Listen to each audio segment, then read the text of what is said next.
ஸ்மத்குரு பரமகுருன் யதிவர பூர்ணௌ சயாமுனம் ராமம் பத்மாக்ஷநாத சடஜித் சேனேஸ்வரமாரமாபதீன் வந்தே வந்தே பிருந்தாவனச்சரம் வல்லவி ஜனவல்லபம் ஜெயந்தி சம்பவன் தாம ஜெயந்தி பூஷணம் வஞ்ச பரசமயம் மாற்ற வந்தோன் வாழியே மண்ணு புகழ் பூதூரான் மனமுகப்போன் வாழியே கஞ்ச திருமங்கை உகக்க வந்தோன் வாழியே கலியனுரை குடிகொண்ட கருத்துடையோன் வாழியே செஞ்சொல் தமிழ் மலைகள் தெளிந்துரைப்போன் வாழியே திருமலை மால் திருமணியாய் சிறக்க வந்தோன் வாழியே தஞ்ச பரகதியை தந்தருள்வோன் வாழியே செந்தமிழ் தூப்புல் திருவேங்கடவன் வாழியே நானிலமும் தான் வாழ நான் மறைகள் தாம் வாழ மாநகரின் மாறன் மறை வாழ ஞானியர்கள் சென்னியணி சேர்தூப்புல் வேதாந்த தேசிகனே இன்னொரு நூற்றாண்டிலும் வஞ்ச பரசமயம் மாற்ற வந்தோன் வாழியே. இந்த வஞ்சப்பர சமயம் மாற்ற வந்தோன் வாழியே அப்படின்றதுல நியாய விஸ்தர விரோத நிரஸ்தாதிகாரம் அப்படின்னு கௌதம நியாய சூத்திரத்தை பரிஷ்காரம் பண்ணி அதை ஏற்றுக்கொள்ள வேண்டும் அப்படின்னு சாதிக்கிற இந்த அதிகாரத்தில் முடிவு பாசுரமாக இருக்குது. அதிகார அவசான காதையில நான் மறைக்கு துணையாக நல்லோர் என்னும் நாலிரண்டில் ஒன்னான நயநூல் தன்னில் ஊன் மறைத்தல் கோதுளது கழித்தல் மற்றோர் கோணாத கோதில் வழி வகுத்தல் அன்றி ஊன் மறைத்த உயிரொளி போல் ஒத்ததொவாது உயிரில்லா காணாத முறைத்த எல்லாம் வான் மறைக்க மடிகோலும் வண்ணமென்றோம் மற்றிதற்கார் மறுமாற்றம் பேசுவாரே. நான் மறைக்கு துணையாக நல்லோர் என்னும் நாலிரண்டில் ஒன்னான நயநூல் தன்னில் ஊன் மறைத்தல் கோதுளது கழித்தல் மற்றோரு கோணாத கோதில் வழிவகுத்தலன்றி ஊன் மறைத்தல் உயிரொளி மறைத்த உயிரொளி போல் உரைத்ததோவாது ஊன் மறைத்த உயிரொளி போல் ஒத்ததோவாது உயிரில்லா காணாதம் உரைத்த எல்லாம் வான் மறைக்க மடிகோலும் வண்ணம் என்றோம் மற்றிதற்கார் மறுமாற்றம் பேசுவாரே. முதல் பாதத்தை ஒவ்வொரு பாதமாக சேவிச்சுட்டு போவோம்.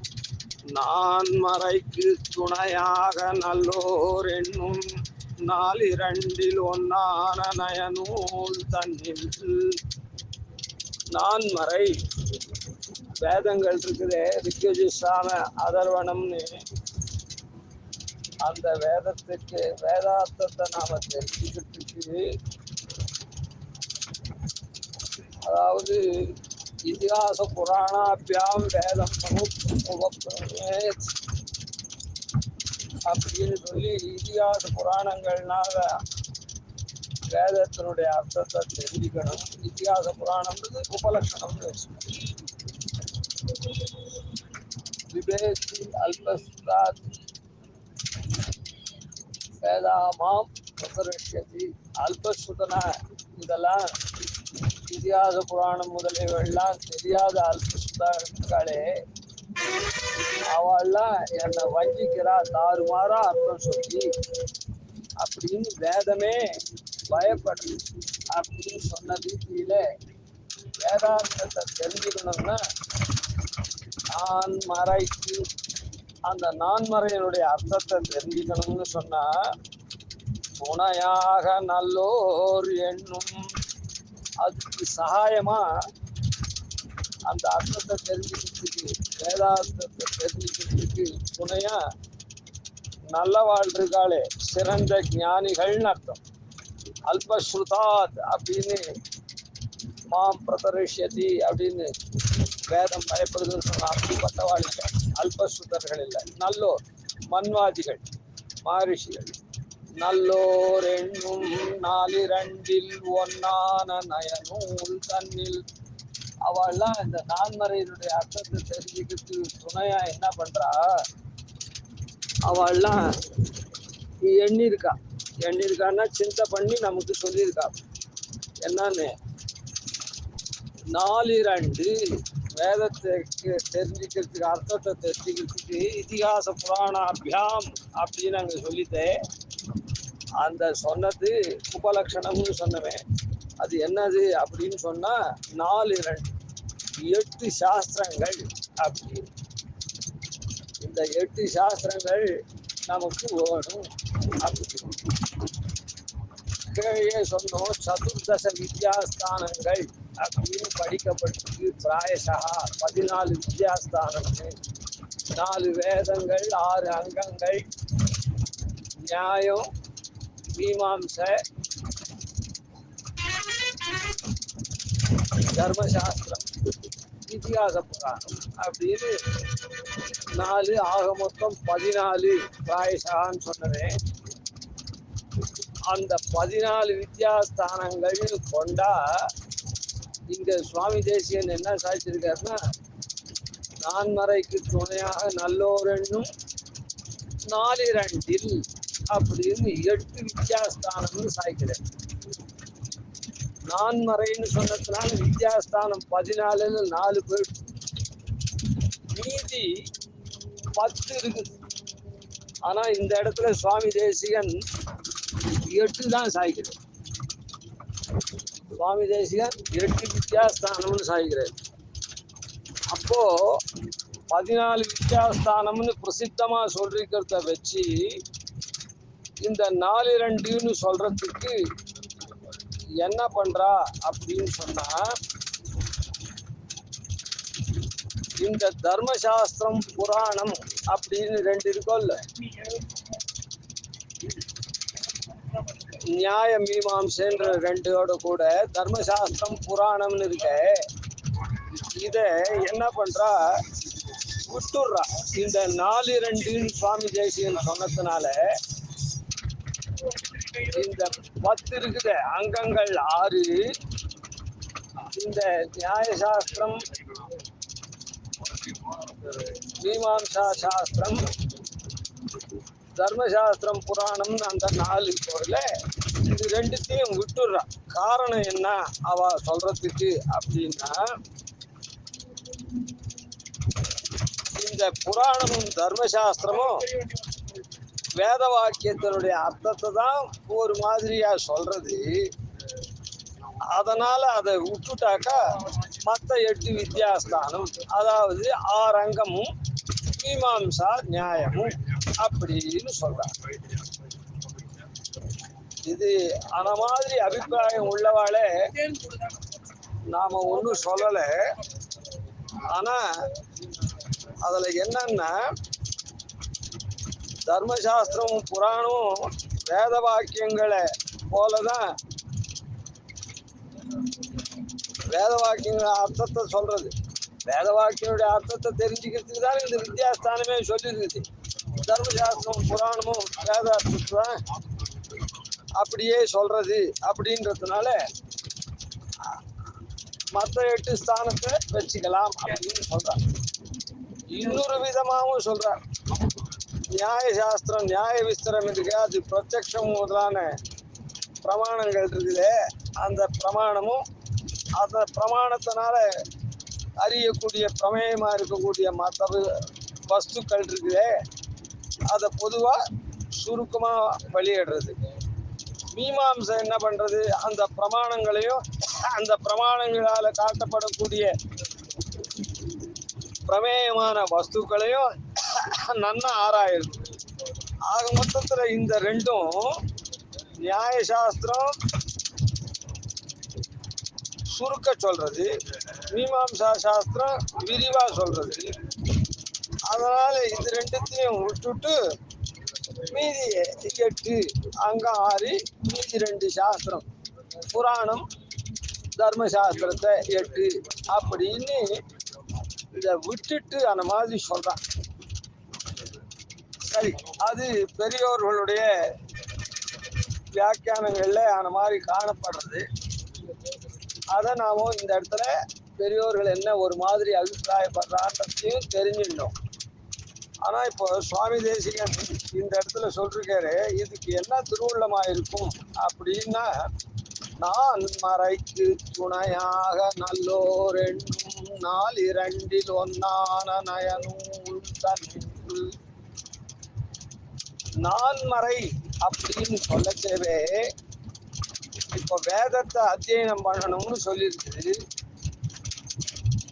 வேதத்தை அவனுடைய சாக்கையான அந்தந்த வேதத்தை அத்தியனம் பண்ணணும்னு சொல்லியிருக்கு. அந்த அத்தியனத்தை முடிச்சா விட்டு மீதி சாக்கைகளையும் அத்தியனம் பண்றதுக்கு அனுமதி தானம் பண்ணிருக்கு. தன்னுடைய சொந்த சாக்கையை அத்தியனம் பண்றதுக்கு விதிச்சிருக்குது. மீதி சாக்கையை அத்தியனம் பண்றதுக்கு அனுமதி தானம் பண்றது. அப்போ 4 முறையும் ஓதறதுக்கு அனுமதி இருக்குது இவனுக்கு. அந்த வேதத்தை அத்தியனம் பண்றதுனாலே வேதத்தை வெறும் வேதத்தை அத்தியனம் பண்ணக்கூடாது. உபாகர்ம தினத்தின்னைக்கு ஆரம்பிச்சு தை மாச பௌர்ணமியில அந்த அத்தியனத்தை நிறுத்தணும், முடிக்கணும். இல்லை முடிக்கிறதுனா ஒரே வருஷத்துல 4 மாசத்துல வேதம் முடிச்சு போகுமா? இல்லை, நிறுத்திட்டு அங்கங்களை மீதி மாசத்துல வாசிக்கணும். அப்போ வேதாத்தியனம்ன்றது வேதத்தை அத்தியனம் பண்றதோட கூட அங்கங்களும் சேர்ந்து வாசிக்கிறது தான் அதில் இதுவா அந்த அத்தியனத்தினுடைய முழு தன்மைன்னு தெரியுது. அதிதசாங்க சசிரஸ்க வேதஸ்ய அதிகத அல்பாஸ்திர அப்படின்னு ஸ்ரீபாஷ்யக்காரரும் அங்கே ஆரம்பிக்கிறார். அதனால வேதத்தை அத்தியனம் பண்றதுனாலே அதீத சாங்க சசிரஸ்க வேதஸ்ய அப்படின்னு சொல்லப்பட்டிருக்கு. அவரும் சாதிச்சிருக்கார். சாஸ்திரமும் அப்படிதான் சொல்றது. அது ஸ்ரீபாஷ்யக்காரர் உள்ளங்கை நெல்லிக்கனியா அப்படி சாதிச்சிருக்கிறதுனால நான்மறை அப்படின்னு சொல்லச்சு அங்கங்களோட கூடின வேதம் அப்படின்னு ஆயிடுச்சு.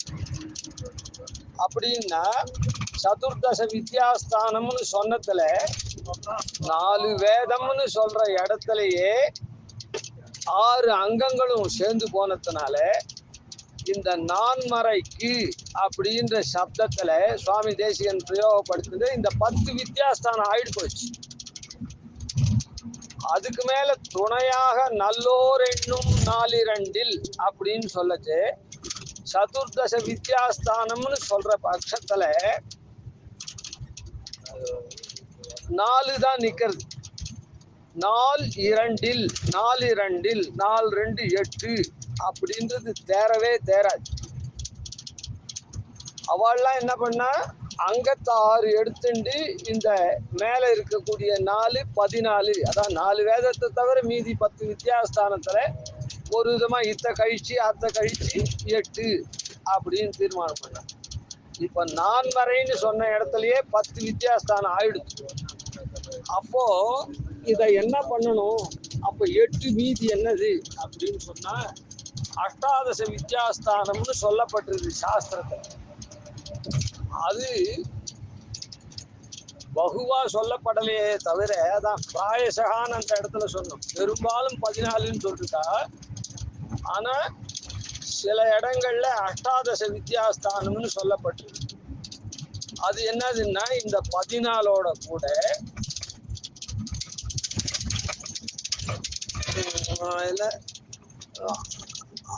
ஆயுர்வேதம், காந்தர்வ வேதம், தனுர்வேதம், நீதி சாஸ்திரம், அர்த்த சாஸ்திரம் அப்படின்னு அந்த 4 சொல்லி 18 வித்யாஸ்தானங்களா சொல்றது. அப்படி 18 வித்யாஸ்தானங்கள்னு கொண்டோம்னா அதை எடுத்தா இந்த நான்மறைன்ற இடத்துல 4 வேதத்தோட கூட 6 அங்கமும் சேர்ந்து போறது. 10 போயிடுச்சுன்னா மீதி 8 வித்யாஸ்தானம் அப்படின்னு எதையுமே இப்படி அப்படின்னு சொல்லி அதை விட்டு 8 அப்படின்னு சிரமப்பட்டு கொண்டு வரத காட்டிலும் நேரவே 18 வித்யாஸ்தானம் படிக்கப்பட்டிருக்கு.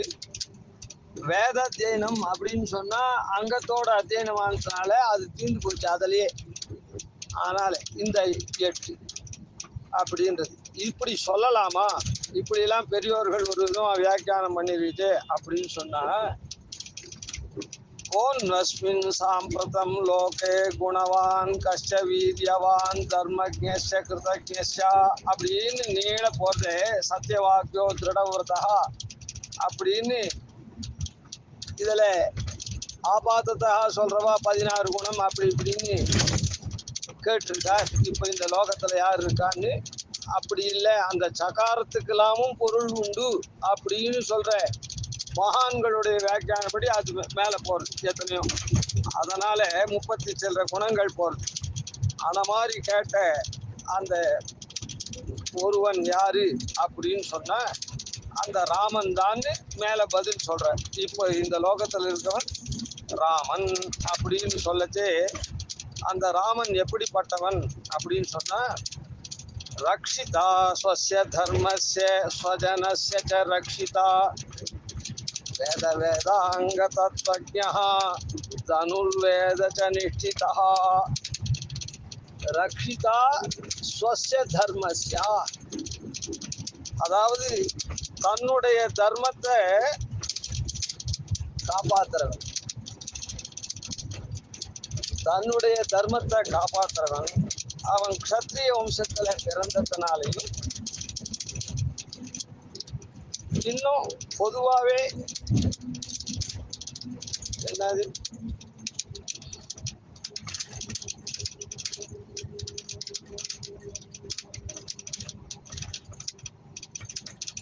அதாவது பிராமணாலாம் என்ன பண்றா அப்படின்னு சொன்னா, லோகா சமஸ்தா சுகினோ பவந்துன்னு எல்லாத்தையும் காப்பாற்றுறவாளா இருக்கிறதுனால தன்னுடைய தர்மத்தை மாத்திரம் இல்லை, தன்னுடைய தர்மத்தை அனுஷ்டிக்கிறது மாத்திரம் இல்லை, மற்றவர்களையும் அவ காப்பாற்றக்கூடியவாளா இருக்கா அவ தர்மத்தை அனுஷ்டிக்கிறதுனாலேயே. ஆனா இவன் ராஜ்ய பரிபாலனம் பண்ணக்கூடிய ஸ்வஸ்தி பிரஜாபிய பரிபாலயந்தாம் நியாயேன மார்க்கேன மகிஷாக அப்படின்னு சொல்லிருக்கு. பிராமணர்கள் தன்னுடைய தர்மத்தை மாத்திரம் ரட்சிக்கிறார்.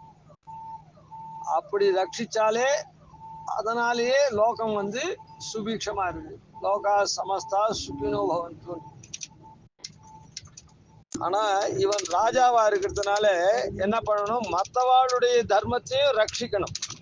அதாவது மற்றவர்களையும் தான் மாத்திரம் தர்மப்படி நடந்தா போராது, மற்றவர்களையும் தர்மப்படி நடக்க வைக்கணும். அது அவனுடைய காரியம். ராஷ்டிரத்தில் இருக்கவாளையும் அவன் நல்லபடியா நேர்மையா நீதி நெறி வழுவாத அவளை நடத்தணும். அதனாலதான் அல்வழக் ஒன்றுமில்லா அணிகோட்டியர்கோன் அபிமான துங்கன் செல்வனை போல திருமாலே நானும் உனக்கு பழவடியேன்னு சொன்னார். அதனால தான் மாத்திரம் இல்லை, ராஜாவா இருக்குவன் மற்றவாளையும் சேர்த்து பண்ணணும், தர்மத்துல நடக்க வைக்கணும். அதனால்தான் இந்த இடத்துல ரக்ஷிதா ஸ்வஸ்ய தர்மஸ்ய ஸ்வஜனஸ்ய ச ரக்ஷிதா, தன்னுடைய ஜனங்களையும் அவன் ரட்சிக்கிறான் அப்படின்னா பெருமை சாதம் போட்டு அவளெல்லாம் காப்பாத்துறான்றது இல்லை, அவளை நீதி நெறி வழுவாம நடத்தக்கூடியவனா இருக்கான் அப்படின்னு.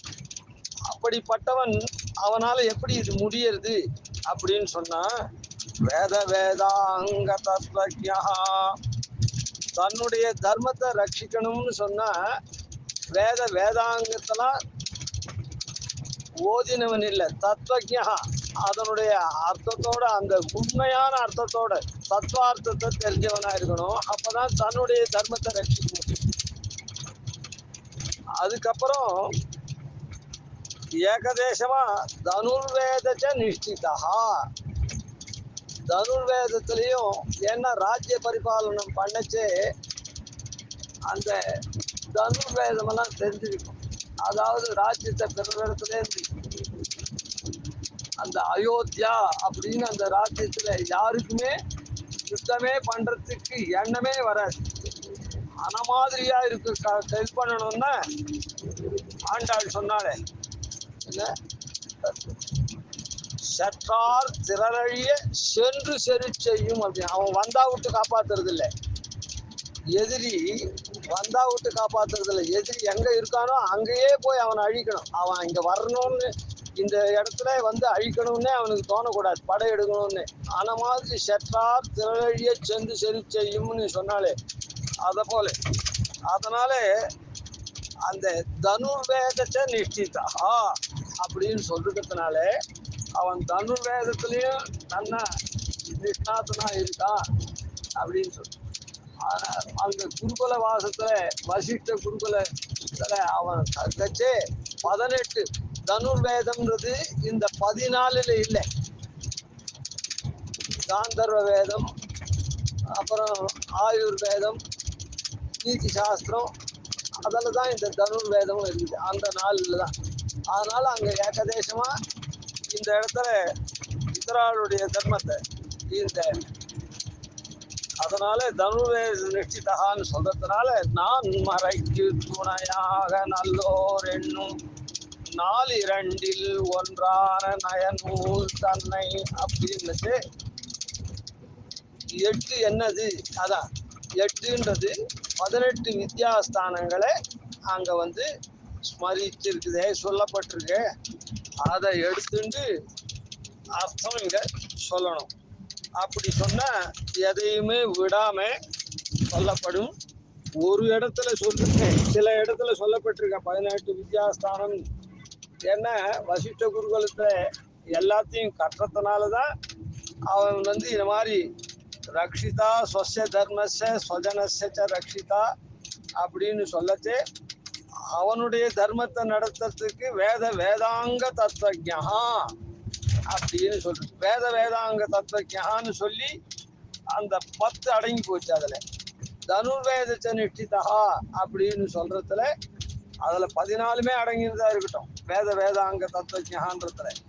இது 4 ஒண்ணு கூட ஆமா இருக்கட்டும். என்ன அந்த 14 அதுல அடங்கி போச்சு. வேதாங்கம்னு சொன்னது 10. அதுக்கப்புறம் அந்த தத்துவத்தை தெரியறதுக்காக இன்னும் இந்த 14 ஆயிடுச்சு.